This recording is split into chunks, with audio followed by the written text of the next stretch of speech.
자, 최상병 특검법안 결국 폐기됐습니다. 먼저 투표 결과부터 보겠습니다. 투표 결과를 말씀드리겠습니다. 총 투표수 294표 중 가 179표, 부 111표, 무효 4표로서 부결되었음을 선포합니다. 민주당은 특검을 절대 포기하지 않겠다고 했습니다. 참으로 이해되지 않고 안타깝습니다. 대통령도 여당도 국민을 존중하지 않는 그런 정신으로 어떻게 이 나라 국정을 이끌어가겠습니까? 네, 특검의 열차는 멈췄지만 여야 충돌의 열차는 출발했습니다. 하나하나 분석을 해보겠습니다.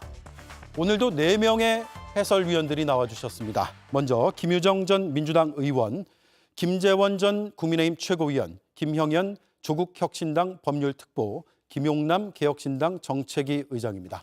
반갑습니다. 네, 안녕하세요. 네. 자, 일단 김재원 의원께 여쭤봐야겠습니다. 국민의힘에서 이탈표가 별로 안 나온 것 같거든요. 예상하셨습니까? 저희들은 사실 충분히 예상을 한 일입니다.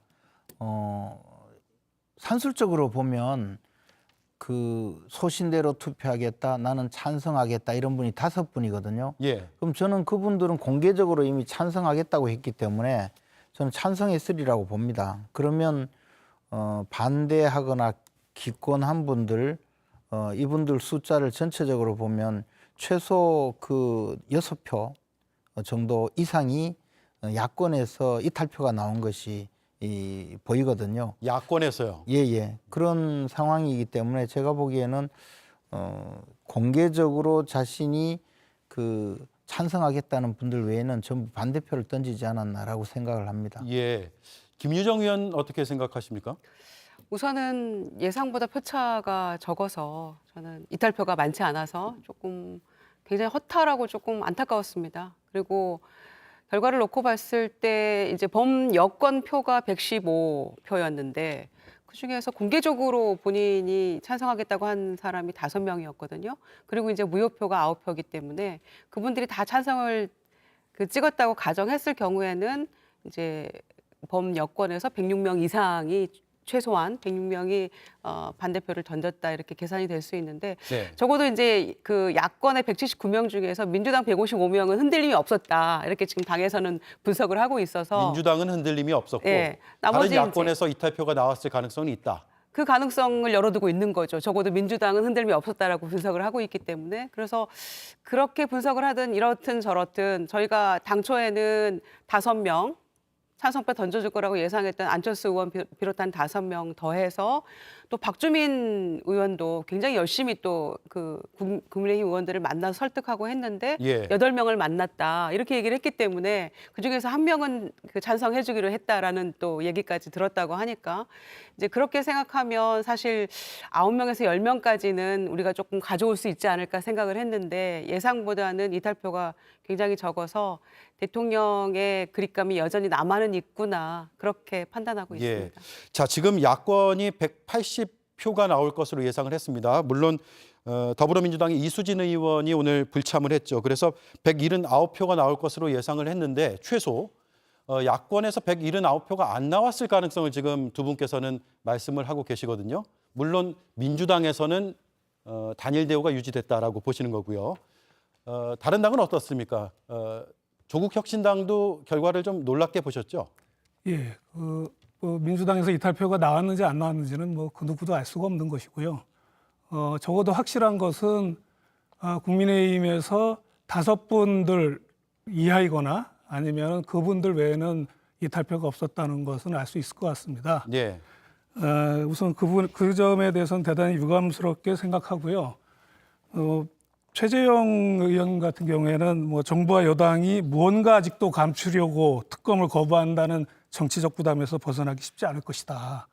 이렇게 이야기했고 안철수 의원 같은 경우에도 최상병 사건에서 진보와 보수를 넘어서 명예로운 보훈을 위해 국가가 반드시 해야 할 일이 지 책임을 명확히 밝히고 한정 의혹도 없도록 하는 점에 있다라고 했음에도 불구하고 이렇게 이탈표가 없었고요. 김용우 의원은 이러한 경우 이렇게 부결이 되는 경우에 국민의힘은 방조범이 아니라 예. 공범이다라고 말을 했습니다. 예. 그 말이 생각이 납니다. 자, 김용남 의원님. 지금 국민의힘에서 5명이 찬성을 하겠다고 했거든요. 이분들이 기권 혹은 반대로 돌아섰을 가능성은 없을까요? 그거는 가능성이 없겠죠. 왜냐하면 그 공개적으로 찬성하겠다고 하고 정작 기표소 들어가서는 무효표나 반대표를 던질 이유가 없지 않습니까? 예. 그런 그 표를 행사하려면 차라리 찬성한다는 의사표시를 안 했겠죠. 그러니까 제가 보기엔 여당에서 생각보다 이탈표가 적었던 것도 맞습니다만 야당에서 제가 보기엔 아마 민주당에서 또 이른바 반란표가 꽤 있었던 것 같아요. 그러니까 그게 윤석열 대통령을 보호하기 위해서라든지 아니면 윤석열 정권이 잘 되길 원해서라기보다는 뭐 미묘한 당내의 그런 기류가 있는 것 같습니다. 혹시라도 대선 일정이 앞당겨지면 지금 민주당을 소위 일극 체제로 장악했다고 볼 수 있는 이재명 대표의 대선 가능성이 높아지는 거에 대해서는 나는 표를 행사하지 않겠다라는 심리가 일부 의원 중에는 분명히 있는 것 같아요. 아, 새로운 그게- 분석이네요. 예, 그래서 그게 이른바 또 민주당 내에 이탈표가 분명히 있어 보입니다. 예, 김유정 의원님도 글쎄요. 반론을 하실 것 같은데요. 그거는 좀 너무 앞서 나가신 해석이 아닐까 이렇게 생각하고요. 특히 민심은 이미 이 특검법을 재의결했다고 저는 생각합니다. 왜냐하면 찬성하는 특검 찬성표가 훨씬 지지율이 높기 때문에 그런 것인데 지금 이 마당에 이 특검법을 두고 대선까지를 계산해서 이렇게 한다는 건 저는 조금 있을 수 없는 일이라고 생각하고요. 특히 이제 179석 오늘 9명 중에 무소속이 9명이 있는데 그중에 범야권 중에 그중에 한 6명이 이제 민주당 탈당한 분들이거든요. 그렇다고 해서 그분들을 꼭 집어서 얘기할 수도 없죠. 무기명이라는 특수성 때문에 정말 본인이 아니라고 한다면 누가 찬성을 했는지 반대했는지는 전혀 알 수 없잖아요. 그렇죠. 추정만 할 뿐이기 때문에 다만 이게 그 찬성표가 179를 넘지 못했다는 것이 굉장히 좀 안타까운 그런 정도의 상황인 것이고 어쩔 수 없이 이번에는 가결은 어려울 것이다. 그러나 이탈표가 몇 표가 나오느냐에 따라서 22대 국회에 가서 이걸 다시 재발의했을 때 우리가 가늠자로서 바라볼 수는 있겠다. 이 정도 이제 였는데 생각보다 이탈표가 너무 적어서 이제 그 자체로 좀 충격이긴 하고요. 더불어서 대통령이 낙천 의원들 21대 의원들 만나서 우리는 원팀이다 얘기했고 예. 그다음에 수도권 TK 의원들 당선자들 만나가지고 개별 10명 뭐 이렇게 소규모로 만나가지고 여러 가지 얘기를 하시지 않았습니까? 예산 편성권, 거부권, 협상의 지렛대로 삼아라. 내가 호위무사 되겠다. 이런 것들. 동시에 터져나온 공공기관장 90석이 비어있다. 이런 것들이 전반적으로 민심에 부응하는 것보다는 대통령을 지키기 위한 그리고 아직은 3년 남은 대통령의 임기를 바라보면서 정치적 포석을 깔고 국민의힘 의원들이 저는 표를 던졌다라고밖에 볼 수 없다고 생각합니다. 네. 근데 이제 뭐 그 대선 일정 또는 더 나가서 지금 민심 이런 말씀 많이 해주셨는데요. 어쨌든 지금 이 분란이 일어나거나 반란표가 있었던 것으로 추측되는 것은 민주당 또는 그 범야권이거든요. 민주당에서 갈라져 나간 분들. 그러면 왜 이런 일이 벌어졌느냐가 뭐 비슷한 맥락일 수는 있지만 이재명 대표와 관련된 현재 민주당 상황을 좀 돌이켜 볼 수 있거든요. 겉으로 보기에는 이재명 대표가 일극체제라고 하지만 1인 독재 정당이 되었죠. 1인자 정당이 되었고 지난 총선 때 저 친명횡재 비명횡사 더 나가서 명심이 천심이다 뭐 이런 이야기까지 전부 있었지 않습니까? 예. 그런 상황에서 그런 지금 분위기를 좋지 않게 생각하는 사람, 더 나가서 불편하게 생각하는 사람 또는 이재명 대표가 민주당에 계속 있는 한은 민주당의 미래가 없다라고 생각하는 분들도 꽤 계시거든요. 저도 이야기해 보면 그런 분들이 계시는데 이런 분들은 이번에 일사불란하게 이 최상병 특검법이 통과가 되고 그것으로 인해서 이재명 대표의 장악력이 커진다면 결국 이재명 천하가 계속될 것 아닌가. 그러니 이번 기회에 반대표를 던지기 위해서 무기명 비밀투표 현장을 상당히 활용하지 않았을까. 라고 추정을 하시는 거죠. 추정이 아니라 현실적으로 지금 그렇게 돼 있죠. 예. 적어도 정상적인 그 투표로 따진다면 무효표는 나오면 안 되잖아요. 무효표는 뭐 국회의원들이 찬반 찍을 때도 어딘지도 모를 리도 없는 것이고. 무효표가 국민의힘에서 나왔을 가능성도 있잖아요.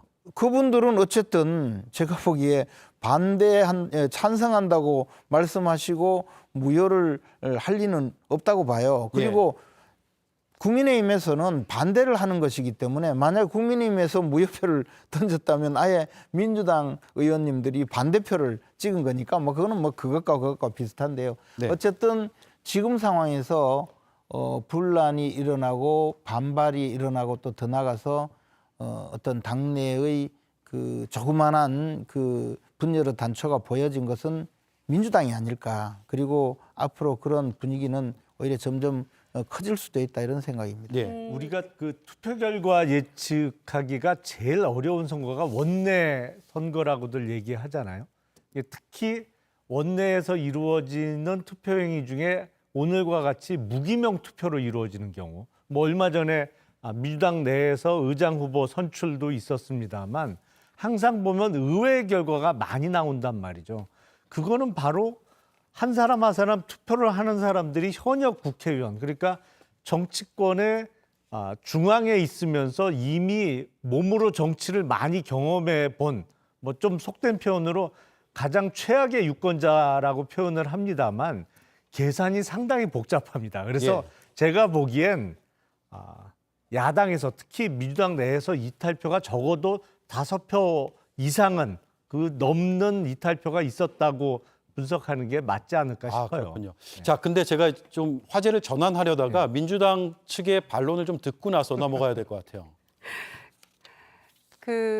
적어도 저는 한 190표 정도는 나오지 않을까 생각했어요. 예. 찬성표가. 그 기대에는 훨씬 못 미쳤기 때문에 굉장히 실망을 많이 했고 너무 죄송한 마음이 들었는데 적어도 저는 이제 민주당의 이탈표가 뭐 나왔을지 안 나왔을지 알 수는 없어요. 그리고 저는 5명의 찬성표 던지겠다고 했던 국민의힘 의원들도 정말 그건 저는 확인할 수 없는 문제라고 생각합니다. 그분들 중에서 무효표 4표 중에 포함됐을 수도 있다고 저는 생각하거든요. 왜냐하면 그만큼 국민의힘에서 대통령도 뭐 노력을 했지만 전방위적으로 특히 윤지혁 전 원내대표가 굉장히 열심히 설득하고 노력을 했다라는 게 지금 알려진 정설 아닙니까? 예. 그래서 그런 것들을 포함하면 5명 중에서 무효표로 갈 수도 있었겠다라고 생각을 합니다. 그러나 이탈표가 어디서 더 나왔고 민주당에서 예상치 못하게 혹은 범야권에서 나왔다 손 치더라도 결과를 놓고 봤을 때 국민의힘이 이렇게 단일 대우를 형성해서 민심에 완전히 정반대로 가는 것이 장기적으로 국민의힘에게 좋은 일입니까?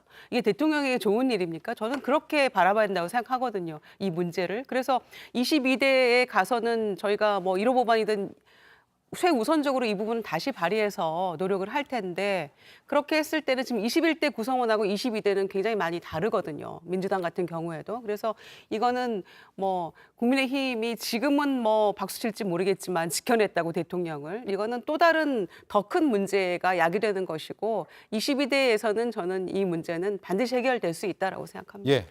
자, 국민의힘이 본회의 표결 전에 긴급 의원총회를 열었습니다. 표단속에 총력을 기울였는데요. 국민의힘 지도부 내에서 탄핵이라는 용어까지 나왔습니다. 어떤 맥락에서 나온 얘기인지 잠시 들어보겠습니다. 이 법이 가결되는 순간 민주당은 대통령 제2요건 행사의 정당성을 문제 삼으며 탄핵 열차에 시도를 걸려는 의도가 분명합니다. 자, 김재현 의원님, 저런 탄핵까지 언급하면서 이거 반드시 막아야 된다라는 당 지도부의 호소가 통했다고 보십니까?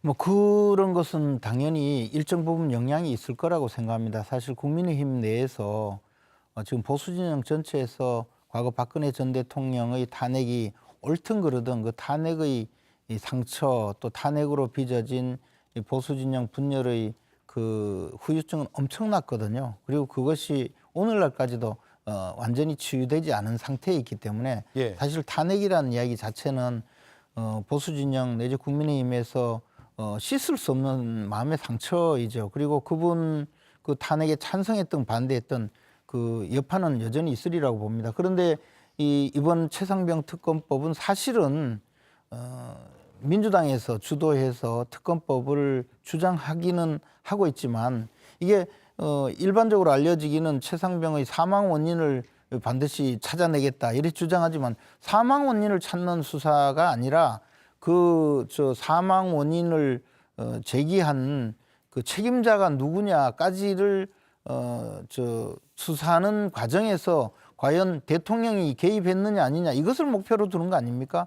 그래서 사실 이것은 특검법을 통해서 그 최상병의 사망 원인을 찾으려는 것이 아니고 그 자체가 윤석열 대통령을 탄핵으로 넘기기 위한 그런 전제 조건으로 시작하고 있는 것이거든요. 그렇기 때문에 이 최상병 특검법이 목표하는 바에 대해서 명확하게 알려줘야 되는데 사실 그 찬성하겠다고 나선 분들도 이야기 잘 들어보면 뭔가 이 초점을 잘못 그 알고 있다 이런 느낌을 갖고 있거든요. 그러다 보니까 원내대표가 저런 그 이야기를 했을 거고 그런 의미에서 보면 사실 민주당 입장에서는 뭐 탄핵에 전부 동참하자 해도 아무런 그런 심적 부담이 없는데 오로지 이재명 대표에 대한 거부감 이런 것이 아마 오히려 반대하는 그런 동력이 되지 않았나. 뭐 심지어 그 이수진 의원 같은 경우에는 아예 공개적으로 참석도 안 해버렸잖아요. 그랬죠. 그런 것을 보면 이것이 정략적인 그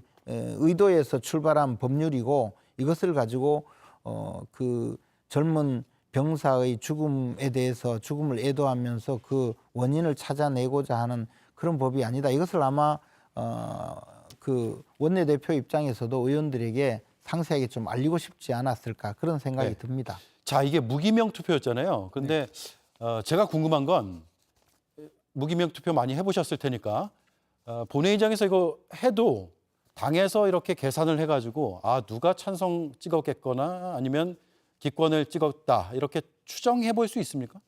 그건 사실상 불가능하죠. 물론 짐작은 할 수 있겠죠.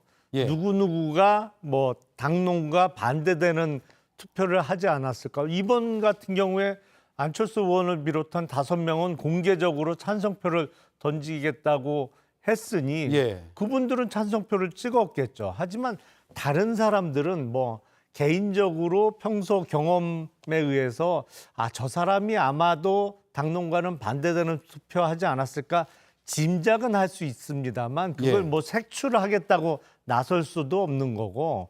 과거에 색출했던 적 없어요?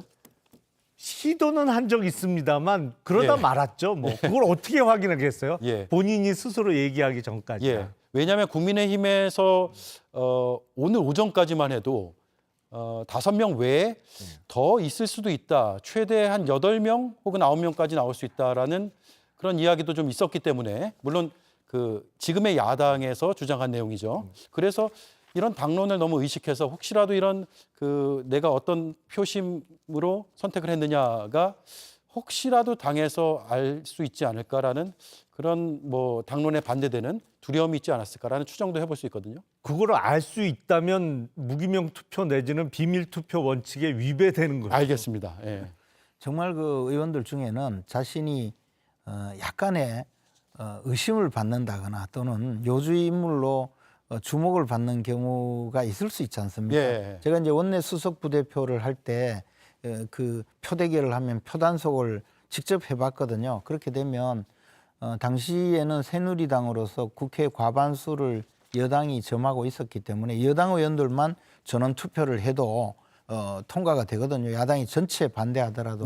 그래서 여당 의원을 총동원하고 국무위원들까지 총동원하는 이런 상황이 되면 사실 의원들이 좀 반대 의사를 갖고 있다가도 찬성표를 던지게 되고 결과를 보면 거의 이탈표가 없습니다. 근데 한두 명이 이탈표가 나오면요. 의원님들 중에는 자신이 여주의 인물이라고 하는 그 오해를 받지 않기 위해서 투표를 그 찍은 투표용지를 촬영해서 갖고 와서 보여주는 경우까지 있었어요. 그만큼 실질적으로 누가 반대표를 던졌는지 누가 찬성표를 던졌는지 알 수가 없을 정도 됩니다. 그래서 그렇군요. 그걸 가지고 색출한다는 것은 현실적으로는 불가능합니다. 김영현 의원님, 이제 앞으로 전망을 좀 해볼 텐데요. 조국 혁신당에서는 탄핵 얘기가 많이 나오고 있습니다. 지금 탄핵 열차를 출발시켰다라고 봐도 됩니까? 저는 그렇게 봐도 되지 않을까 싶습니다. 지금 일련의 사태는 그러니까 결론적으로 말씀드리면 대통령이 거부권 행사 자체도 위법 사유에 해당되고 수직적 당정 관계 하에서 당론으로 부결을 시키게 한 행위도 위법 사유에 해당됩니다. 왜 그런가 하면 이 그 최상병 특검법의 내용은 금방 김 의원께서 말씀하신 사망의 원인을 규명하지 않은 게 아니라 사망의 원인은 익사한 겁니다. 네. 더 규명할 것도 없고요. 이 사망에 누가 책임이 있느냐, 그리고 이 책임자를 규명하는데 누가 방해를 했느냐, 이것을 밝혀보자는 게 특검법의 내용입니다. 그런데 여기에서 대표적으로 나오는 핵심 키워드가 대통령의 경로라는 것이죠. 네. 이 특검법은 대통령과 뗄래야 뗄 수 없는 관계에 있는 법입니다. 그런데 모든 공권력은 그 공권력을 부여한 목적이 있고 그 공권력을 행사하는 사람들은 그 목적에 부응하게 행사를 해야 됩니다. 네. 이것이 바로 공권력의 내재적 한계라고 하는데요.